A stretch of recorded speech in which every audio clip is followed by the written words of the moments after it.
Hello, everyone. Welcome back to The Slingshot, a podcast by levees.org.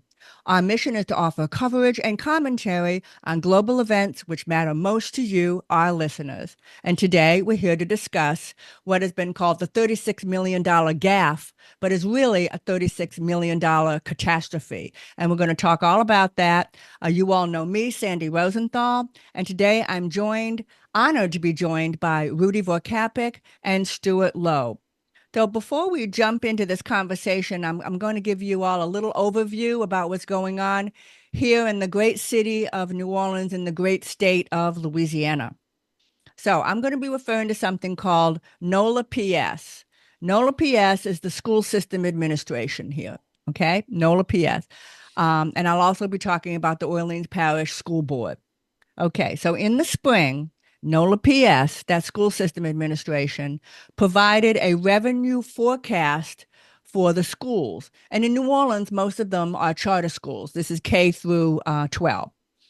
So NOLA PS provided a revenue forecast which the schools use to set their budgets and hire their people and buy their books. And critically important. However, NOLA PS had clear errors which overstated the revenues to the schools for the school year 2024 to 2025 by a whopping $36 million.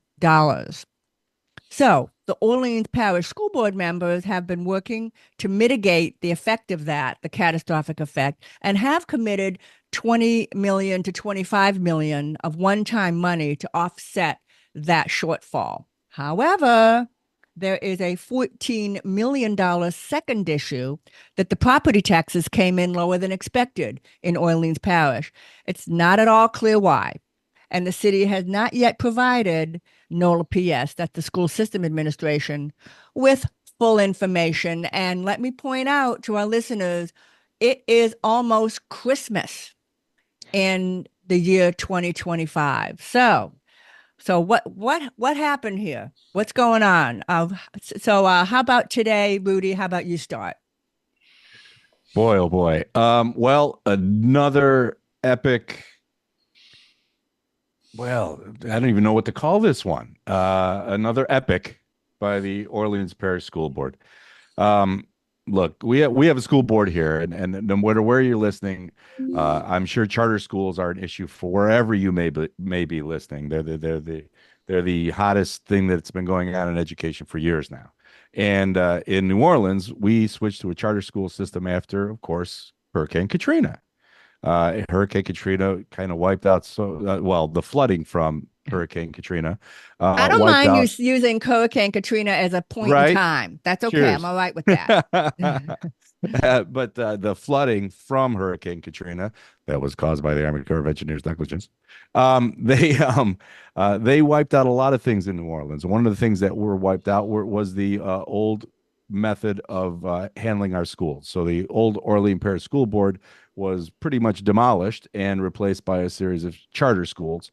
The Orleans Parish School Board was accused of so much of ineptitude, from the horrible administration to very, very, very difficult to work with union. I mean, the whole thing was an outdated mode that it just been way past its prime. So what charter schools have done in New Orleans really, in my mind, and both of my kids, both of them have gone through charter schools. One is still in a charter school. The other one is at one of the better public schools here, but we're public school advocates. Um, they've really revitalized a lot of faith that a lot of people have had in the schools, and not necessarily the school system, because I think when you say school system, you think about the Orleans Parish School Board, which administers the money that gets doled out to all of the charter schools. So what's happened here is they overstated all their revenues. And I don't know why they thought they were overstating revenues. I mean, we're no longer selling, whipped cream juice over at the filling stations, and you can't get, I don't know where they thought the sales taxes were going to increase by the amount of monies they were talking about, because just as a joke. But the fact is that they did way overstated numbers. And so if you, let's say you have 500 kids in a school, and what it equates to is about $1,000 a kid right now. So that's $500,000. That's a $500,000 halfway through the school year that that school doesn't suddenly have. Well, where do you take that out of? Where do you take that out? Do you take that out of staff? Do you take that out of programs? Where do you take that out of? And the band-aids that they've come up to fix this, I mean, you have to do something. There's no doubt about that.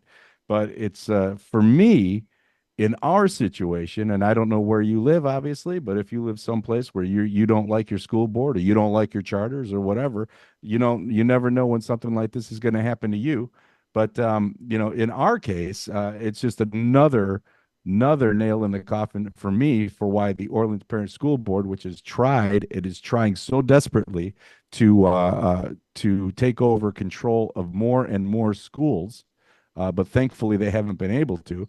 Is, for me, it's just another reason why they should never get their grubby old school hand on our kids' educations again as much as possible. And I feel I don't know if you notice, but I feel a little strongly about this.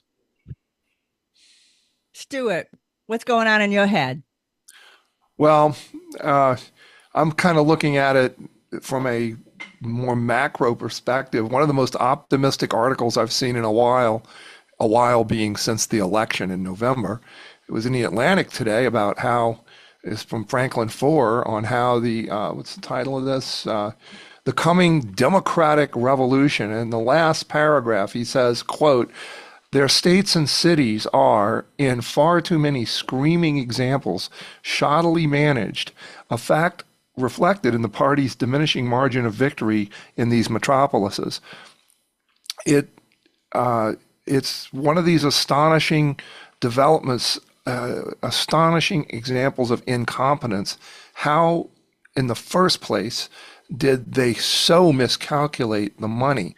And who did it? It's not clear whether it was bad information coming from assessors or the city, or whether the school board itself, or the NOLA PS, to be specific, misread some accounting numbers, but something didn't synchronize correctly, and now we had this phantom money, and it's a very difficult situation it's very difficult for me to come up with a solution. As you say, December, mid-year, it's going to involve cutting budgets and reduction of services, reduction of transportation, some drastic cuts in order to meet the shortfall.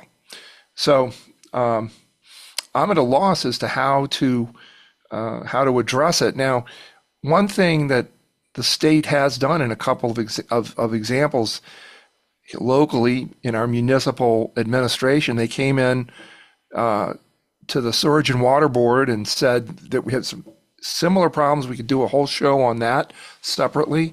But now there have been changes, both administrative from the governor's office and from the legislature, forcing some policy changes, particularly on people who were being grossly overbilled for poorly read meters with no recourse, very little recourse in terms of appealing or rectifying those. And then there was also a situation where, and I was actually caught in one of these out in New Orleans East, where there was an ATV race occurring, and these guys had shut down Highway 90 completely. And my choice was to drive all the way back to Slidell or wait for them to finish racing. And I thought, where are the police here? I can't, these guys have shut down a U.S. highway for racing their ATVs back and forth. And they were doing it on Canal Boulevard. They were pulling donuts in Elk Place. Well, the state police was orders in, and that has been greatly reduced. I haven't seen any incidents of that. But it also pains me to have to see somebody like Landry call in state resources and smugly point at that as, we need to take over more and more of New Orleans's, the administration of more and more institutions in New Orleans. So from that standpoint, that our city, we need to up our game in terms of competent leadership. uh, on managing and administering city resources. That I think you hit the nail on the head. This was incompetence. And we won't know that an investigation is going on when you have mistakes of this magnitude. There's an investigation. There is an investigation going on. They don't have the results of that investigation yet. We are going to find out who screwed up and how bad. We're going to find out. And the media knows about it too. Of course, and the media, one good thing about the media, when the media is shining their light, that does help things get done. But I I'm not think, sure that we're going to find out who did this one well, because I have a distinct feeling that it's so many people that that well, maybe that investigation will maybe not be as Conclusive. well, I have conclusive my as we hope, prediction. but we'll see. My prediction is that the individual or individual, I think probably one individual was responsible for this. And on a Mhm. macro level, Could Stuart, be. I think they're going to decide you can't have one person doing this massive, important job. It's got to be a team of people. But it was probably one person, and this one person was probably a competent person in their field, but this is a big, big job. I mean, the job of figuring out how much money to allot to all these schools is a huge job that it's not a laundry list. It's not checking off your grocery list. It is a massive job that requires understanding what you're looking at, understanding where these chunks of money are, understanding things like escrow and loans, and what you need is a chief financial officer caliber type of person. And when you look at the amount of someone like that needs to be paid, it's worth it when you look at this $36 million mistake. So my prediction is they're going to find out one person was in charge. That one person may have been a nice person, could have been my auntie, or could have been my neighbor. But that one person was the wrong person for the caliber needed for this job. And from a macro standpoint, I bet they're going to decide there needs to be a team of people on that going forward, not just one person. So we'll see. Right. We'll see if I'm right or not. Well, I do know from my perspective that when the school year started, my youngest is in seventh grade in one of the charter schools here uptown, and when she started this year, they really were excited because they did have more money that they expected. It was publicized, it was Mhm, talked about, and mhm, they were mhm, saying, "Well, here's what we're going to do, and here's what we're going to do," and they did it. They did mhm. it. We're really happy with our school. We're happy with our administration. It's a charter school, and the CEO is very, very good, very active, very well known, and they've really done a lot to implement a lot of great things for the kids. And now we have no idea what's going to happen. And now Mhm. we have no idea. Everything's up in the air. And the solutions they're talking about still are going to be ones that have to be paid, that look like they're going to be ones that have to be paid back over time. That maybe there's some sort of loan arrangement Right, from the school right. board to the charter schools in which Mhm. they have to not then pay back these funds somehow, which is just kicking the can. I mean, you've got to do something, and it might be it, but we don't know yet. And that's again above my pay grade.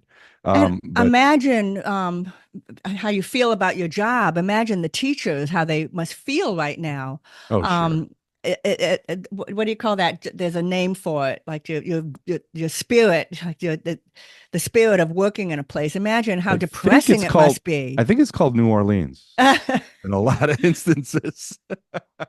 As great a city as we have, it is so Job frustrating. satisfaction is the Right, word I was right, kind of looking right, for. right. Imagine the job satisfaction has plummeted Oh, absolutely. Can you because not of this. imagine? And if Yeah, I were, I wouldn't be the teachers. surprised. Charter schools, which we have mostly here, if a teacher wants to quit, I think they can just quit.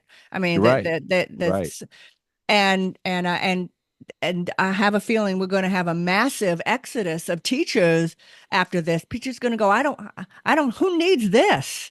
Who And needs this? we The yeah. one thing you need to do your job, and I feel strongly about this, is to do your job, you need the proper equipment and the proper budget.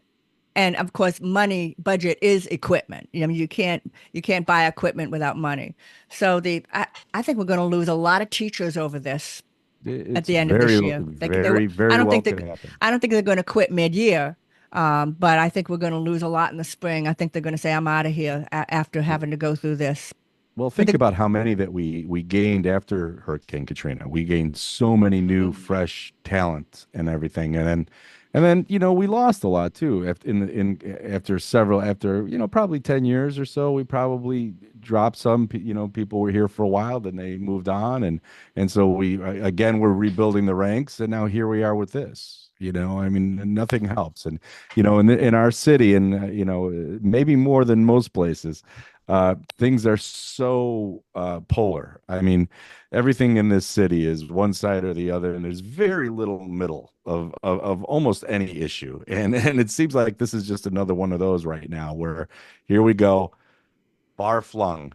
you know, we were going along, seemed like everything was lovely, and then here's the wrench, I mean, up until a month ago, when this catastrophe surfaced, our school system and the massive improvements in our school system since before the levees broke was touted as one of the great, what do you call it? The silver rejuvenations, linings, or one of the great sure, silver sure. linings of the catastrophic flooding, which there were lots of efforts to reform the schools prior to the levees breaking and prior to the charter school movement, but they all failed because it was just so entrenched. It was so impossible to crack. And people joined the Orleans Parish School Board hoping to reform it and could get nothing done. I don't know. I think most of you here will remember. Actually, Rudy, you won't remember, but Stuart, you will. There was corruption after corruption. The Orleans Parish School Board with members going to prison. There was like a steady stream of people going to prison. Mhm. And then along came the levee breaks, and just to educate the listeners a little bit, all the schools had to be shut down because of the flooding. And then when it was time to reopen them, that was when this massive change in the legislature was done. That the charter law was passed into law, allowing charter schools to open, and that's how the schools got built back. And also, there was a massive layoff of all the teachers, which was very controversial at the time. But however, before I pass the mic to someone else, I've about used up my time here on this particular subject. Is if you can It's pick your show. any, well, I know, but yes, but I don't want to be a hog. I don't want to be a mic hog. Never, I'm hogging. If never. you pick any measure of a school performance, anyone, I don't care what it is, graduation rates, dropout rates, at school attendance, Police number of people department. going off to college, absenteeism, GMAT score. Pick a measure, just a happiness measure. Asking the parents, "Are you happy with the school?" Pick a measure, any measure. The schools are not only better than they were before the levees broke, they're way, way better. And that's one of the Absolutely. things that people who moved here after the catastrophic flooding don't know because they weren't here. Right. And I'll Right. close with this: they were bad, but we knew they were bad. They were Yeah. really bad. Really bad. Well, my ex and I, we were very much proponents and early supporters of the French immersion charter, French immersion movement in Louisiana. So that meaning that there was a large push to have French speaking, French only schools, public Mhm. schools in New Orleans and throughout Louisiana to help revive the culture of France and French in the state, which had been tamped down for decades and decades, for a century easily. But it was a concerted effort to really build that up again. And when we had our first child, and that was 17 years ago, when she became time for her to go to school, we weren't ready to put her in a public school. So we did, in fact, pay for private school up until third grade, and we had been involved with the public school push for French immersion, and that was by that time it was Katrina and all this fun stuff, and the charter schools were launched, and we felt that the French charter schools had come up to par in that time with the private schools, and we happily, not just because of the bill, but we happily, enrolled our kids in the French public charter school, and haven't looked back. And our kids have attended 3 different ones. So I mean, we've been in different ones for different reasons and whatnot. And it's a source of pride for us. My oldest is a fluent French speaker extraordinaire, and she has passed every French test that they have in France, and she can walk into any university in France right now, right through the doors, and start going to school. I mean, it's a remarkable offering. It really is a remarkable offering. And so, yeah, charter schools in our situation have been quite the savior. And this debacle that we're talking about, this funding debacle, which, a 3rd grader probably could have found. I gotta believe somehow, some way, we're going to find out that that's the truth. I gotta believe that I got stuck on my 3rd grade outfit, my 3rd grade comment there. No, but I do believe it's already cost the superintendent of the school, of the Orleans Public School District, her job. So that's one, and we don't even know if she's the actual one to blame. So, Well, it was on her watch. It definitely was on her watch, and there were other issues. Mm-hmm. And again, she didn't have really control of the charter. She doesn't have any control of how the charter schools are run, or their successes or their failures per se. But there were other things that she was charged to do. One of the things that she was charged to do was to get the Orleans School Board involved in running more schools, and that this fall opened just one, and they could barely do that. And so I mean, your schools are how your schools are where you are. I know in Chicago there's always public school issues. New York, Los Angeles, there's always public school issues, and this is ours, and this one's ours. So Stuart, does your daughter go to one of the charter schools? she did. But then in the 3rd grade, we were looking at choices for going 4th and above, and we didn't see a path through to high school. The one that was logical for us was at the time Lusher, now Willow, and that turned out to be a lottery that we did not succeed in. So she is at Ursuline, and she's a junior now, and very happy with Ursuline. And I'll say part of the reason she's there is she went to summer camp there and loved it so much that she said, "I wonder if can I go here," and that sort of took us in that direction. So we are paying the tuition for Ursuline Academy, and we're pretty happy with it. Yeah. But No wonder you got this side gig. yeah, right. Yeah, it pays a lot of money here. Our experience with the charter school, it was Audubon Montessori, and we had a pretty good experience there. But the whole surrounding the surrounding culture, the way it's administered, when we applied originally, we went to the parents. It was one of the 2 required parent meetings, and if you weren't at these meetings, you were taken out of consideration. They had to set up some type of gates to make you to qualify you to get into the charter school, to get into that particular school. I remember Morris Jeff had the one app, but they had a copy of it with a stamp on top of it that said Morris Jeff School. You had to go to the school, get that physical copy, and return that copy, or you were not eligible. So they had those types of gating mechanisms. And then there were the lotteries, which I couldn't believe. I was watching a lottery for Children's Futures, and I remember a mom, I went to the one for my daughter for Audubon, and she got a low number. The woman next to me had a child, and she pulled up like 127 for 18 slots, and she had no chance. And she just sighed and got up and left. And I thought, that's so horrible.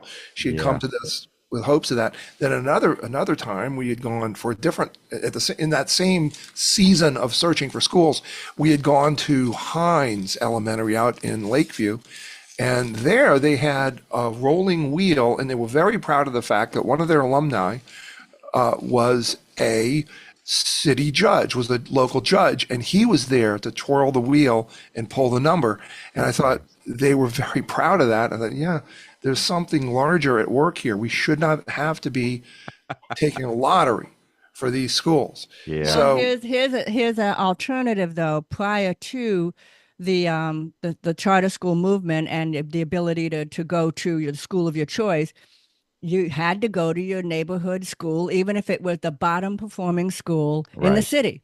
You had no choice. That was it. Now, That's how I grew up. is the system perfect? No, but they're working on it every single year, making it better every single year. I worked at the very first charter school that there ever was, and it was being run like a charter school even before they were legal. And one day I want to write a book about this because there's a lot of things that people don't know. So I was working at the school and I was helping out at the office. And the phone call came. It comes in every day around lunchtime. They're asking for the census. The census is how many children showed up for school that day out of the entire school. And the school, I want to say it was 95 kids in this seventh and eighth grade little school over there on Palmetto. And so they said, what's the census? And I pulled out the piece of paper and I said 92. And this is the central office. And I think they didn't recognize my voice and didn't trust me, and they said, no, we don't want the total number of students. We want the number of students that showed up today. Wow. I said 92. And this school was so popular, the kids loved it so much that we had to call some of the parents and say, ma'am, please keep your kid home if he's sick. Please keep him home. Because kids were coming to school sick. They loved school so much. Wow. They came to school sick. So this was the first charter school ever done. It was out on the first of middle school. So is it perfect? No, but every year it's getting a little better, and it's a whole lot better than going to the worst school in the city, which were a lot of children were doomed to do. And like I said, they were bad, but we knew they were bad, but they were worse than that. Before the charter school movement. There's all sorts of reasons for that. I'm sorry, Stuart, I didn't mean to interrupt. yeah, I was just asking to add a much larger sort of macroscopic view of this has to do with, why we have these localized districts, and you have places like Houston and Atlanta where they got pretty good at annexing territory. Now, Atlanta's still got its baseline counties, but Houston has done a job of just expanding. I don't know how their school district is divvied up or how well it runs, but I do know that in our metro area, we have Orleans Parish and we have Jefferson Parish and St. Bernard, and they barely cooperate on anything. The Jefferson Parish just pulled out of the Regional Transit Authority, and I see RTA, I see those initials, and I think, what a joke. It's only Orleans Parish now. It's not really regional at all. And it's a national problem in that we allow, there's not equality across the board for our populations. It really depends on where you live. And, something really interesting about living in the Northeast, which I did for 10 years in Connecticut and New York, is especially the state of Connecticut, you look at, and New Jersey too, you look at housing values and you look at the school system in that municipality or county, and particularly cities that have municipal school districts. Now, Connecticut's county system is very weak. It's the state is divided into cities, and the cities are the municipal.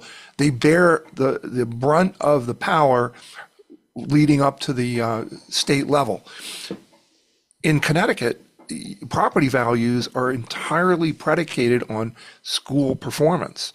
And the same with New Jersey. I remember finding a town in New Jersey that had very low, I was considering a relocation up there, and very low property values. I looked at the schools, I thought, oh, no wonder. I don't have a solution for this other than like nationalizing the schools. That would never work. I mean, it's hard to do, but It's hard. it seems to there needs to be a broader there needs to be a broader distribution of resources and quality across the entire national school system. And I don't know how to accomplish it. I know that we had No Child Left Behind, we had the Common Core, and those sort of disintegrated into controversial and frankly hated programs. And I was very disappointed to see that. I was hoping, especially with Common Core, that we could see some kind of united rising tide for all the boats, for all the schools and all the cities.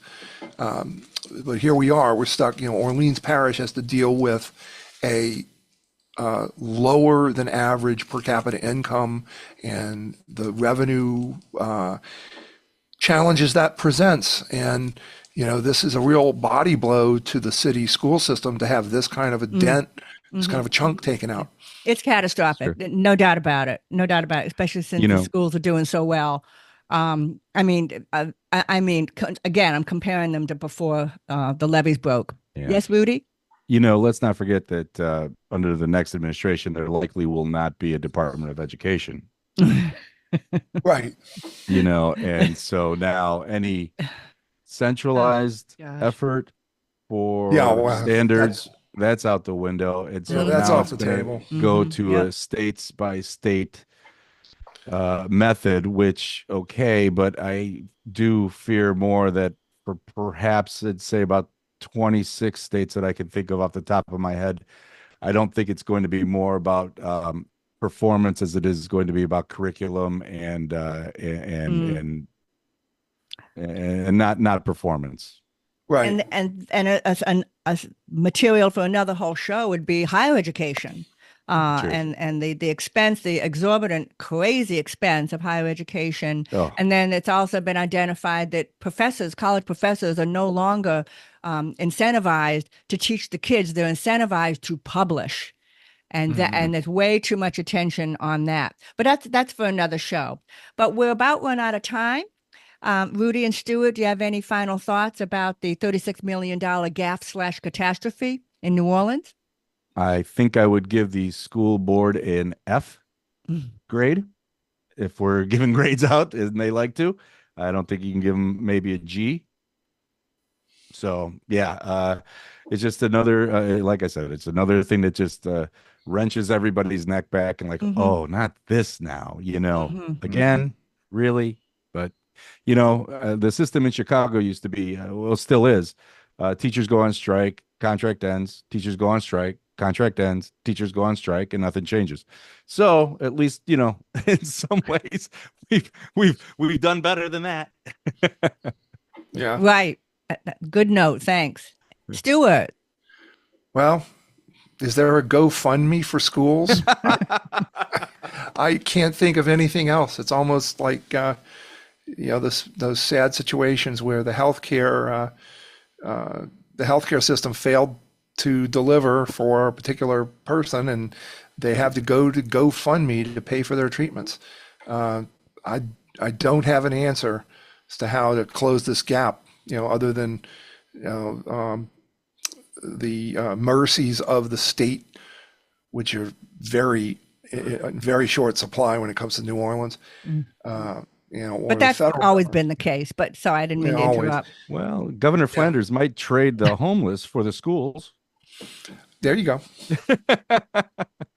But my closing remark is to agree with Stuart that what's going to come out of this is a macro change, a complete and different change in the way these calculations get made going forward. They're just too important to be left to, no matter how nice a person is. You got to have somebody uber competent, or better yet, a team of uber competent people, because this is just too important. If you turn over your tax bill in New Orleans, the number one, your property tax bill, the number one entry is the Orleans Parish Public School System. It's the amount of money needed for that system is spectacularly high, and we need more than one person on it. So yeah, so the school board slides from slides back to the sewerage and water board side and the energy side of the ledger. Is that what we're saying here? Unfortunately, Yeah, I guess that's what we're saying. So yeah. onward and upward. Cheers. So thank you, Rudy, and thank you, Stuart, for joining me today. Thank you, the listeners, for joining us. We hope you liked this episode. Please be sure to like, subscribe, and rate this podcast. It's called The Slingshot from levees.org, and we'll see you later. Bye-bye. I'm going to stop recording.